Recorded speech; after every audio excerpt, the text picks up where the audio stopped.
ಜಾತಕದಲ್ಲಿಟ್ಟೆ. ನೆಮ್ಮದಿ ಕೇಳಿದರೆ ಕಷ್ಟದ ಮೇಲೆ ಕಷ್ಟ ಕೊಟ್ಟೆ. ನೀ ಆಡಿಸಿ ನಗುತ್ತಿರುವೆ, ನಾ ಅಳುತ್ತಿರುವೆ. ಐಶ್ವರ್ಯ ಕೊಟ್ಟು ಆಯಸ್ಸು ಕಿತ್ತೆ, ಮನೆಯ ಕೊಟ್ಟು ಮಡದಿಯ ಕಿತ್ತೆ, ಅನ್ನವ ಕೊಟ್ಟು ಆರೋಗ್ಯ ಕಿತ್ತೆ. ನೀ ಕರೆದಾಗ ನಾ ಬರಬೇಕು. ಏನು ಚಂದವೋ ಕೃಷ್ಣ ನಿನ್ನ ಲೀಲೆ, ಏನು ಚಂದವೋ ಕೃಷ್ಣ ನಿನ್ನ ಮಾಯೆ.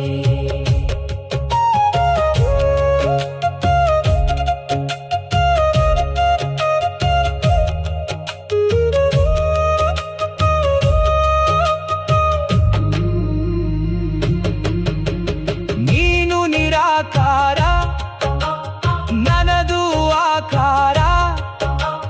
ನಾನು ನಿನ್ನ ಕೈಗೊಂಬೆ, ನಿನ್ನದೇ ಅಧಿಕಾರ. ನೀ ಆಡಿಸುವೆ, ನಾಡುತ್ತಿರುವೆ. ಪುಸ್ತಕವು ನಿನ್ನದೇ, ಪುಟಗಳು ನಿನ್ನವೇ, ಕವಿಯು ನೀ.